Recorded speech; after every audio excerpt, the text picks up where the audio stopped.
I think we can stop it and start again. I don't know what's going on. It's weird. Thanks, everyone, for joining us. It's fun. Okay, I wonder what happened. I don't know what the touchpad is. Okay.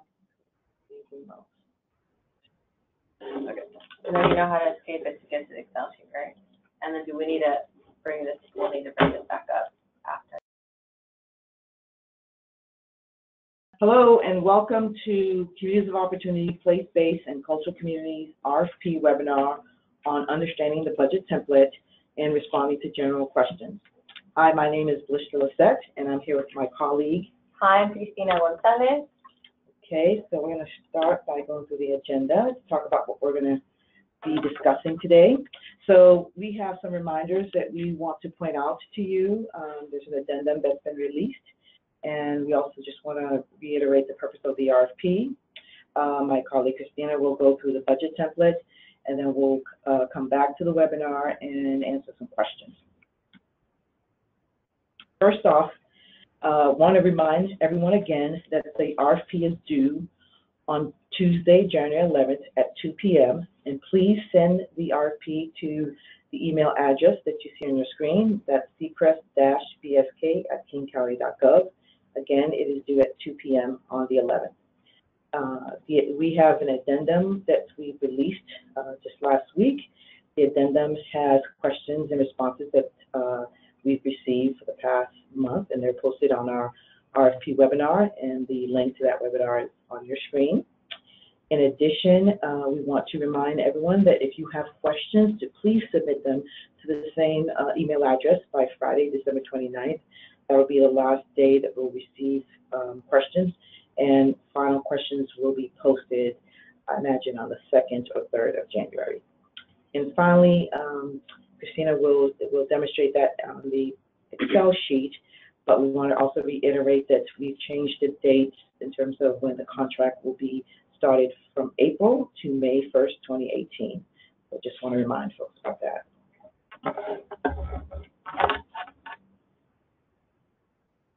Again, want to reiterate the intention of the RFP. So again, this RFP is for community partnerships. It is not for individual organizations, and the focus is both in geographic places and cultural communities. The focus of the RFP is to contribute to better health, safe and affordable housing, economic opportunity, and stronger community connections. And again, we want to reiterate this is about impacting inequities. So now Christina will show the Excel worksheet, the budget. So hold on, we're going to do a shift.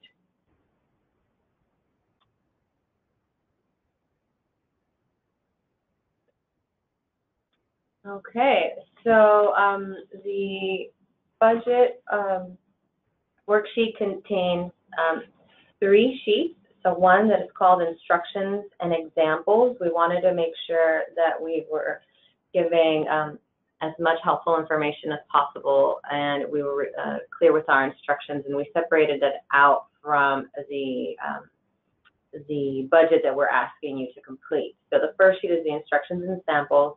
The second one is a budget for year 1 that we're asking you to complete.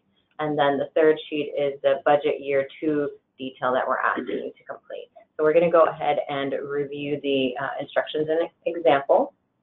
As you can see, there are several columns, and I'll go through each one.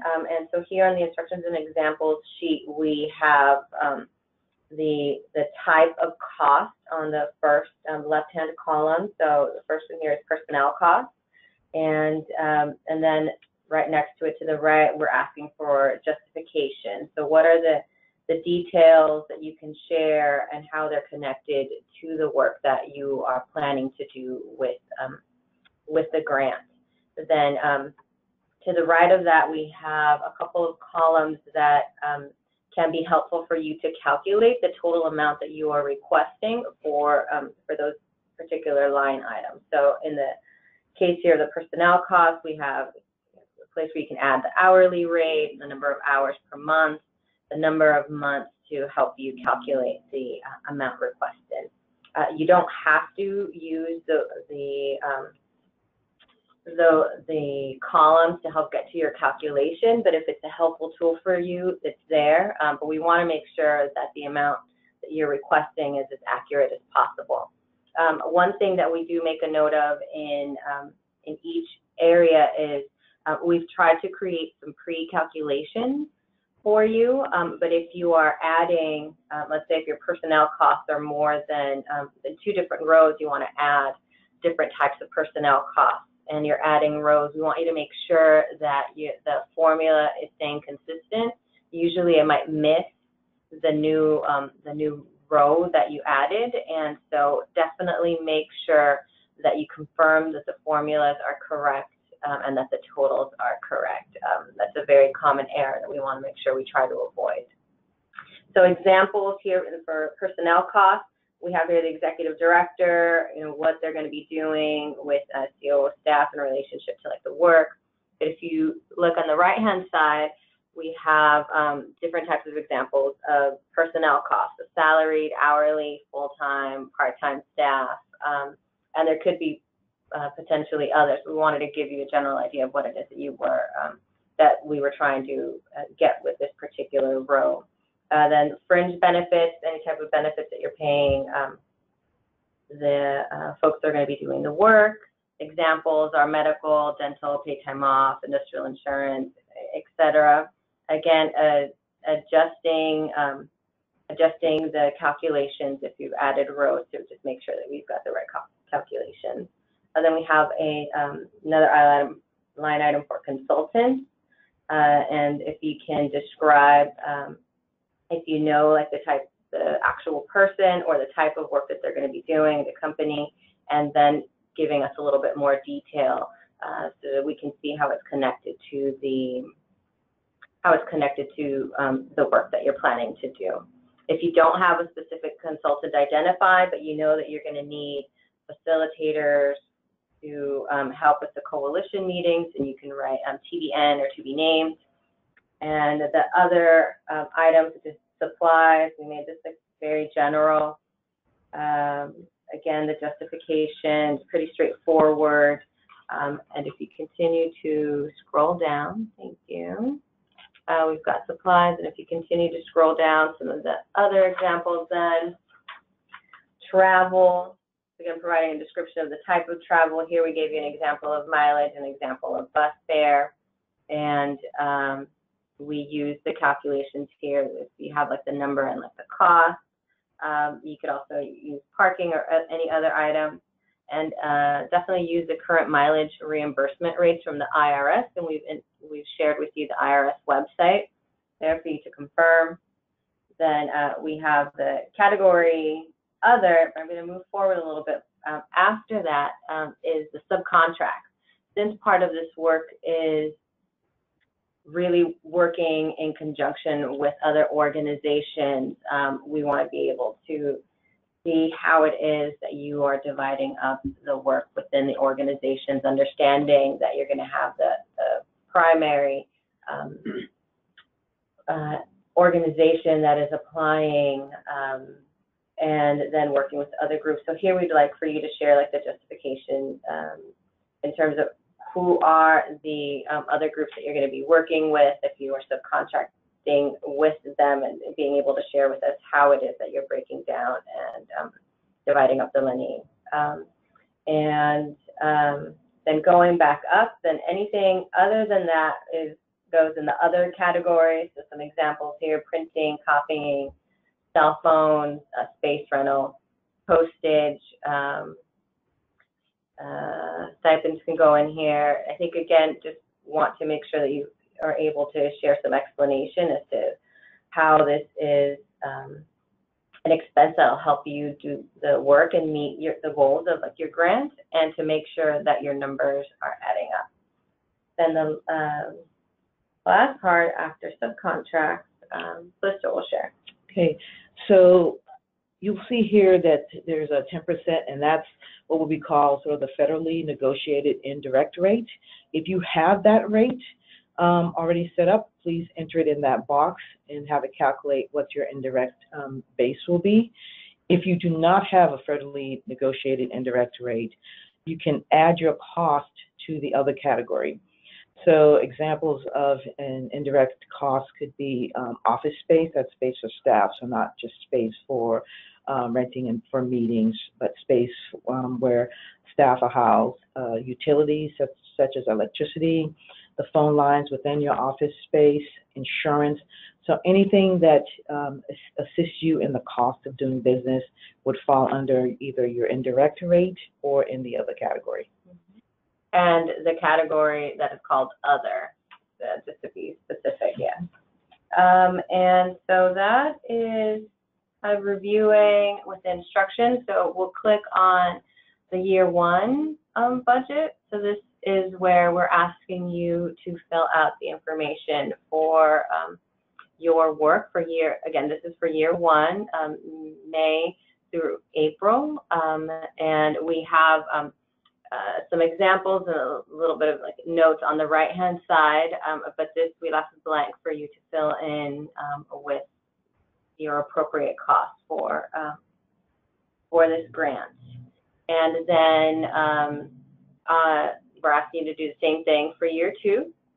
So it looks exactly the same, filling out your organizational information at the top of the page, but then letting us know how you're breaking down the financial request for year two. Okay, excellent. Okay, we're going to come back to the PowerPoint. Okay, and these are just some notes to just reiterate what Christina just mentioned. Mm-hmm. Yeah, so some main points: you don't need to use every line or the budget category in the form. You can delete lines or leave them blank. And if you are adding lines, because we've created some formulas, we just definitely want to make sure, well, don't erase the formulas, but if you can fix the formulas, if that's something that you don't feel comfortable doing, then manually making sure that you're inputting the numbers and that the numbers all match. Okay, so now we wanted just to talk about some, we received quite a number of questions, but some of these questions kept coming up over and over again, so we wanted just to be able to respond to them here, but also want to remind you that all the questions are in the addendum in King County's RFP website. So the first question is, do all 4 result areas need to be addressed? And the simple answer is no, they do not all need to be addressed at this time. The plan is that you will be focusing on 2 of communities of opportunity 4 result areas.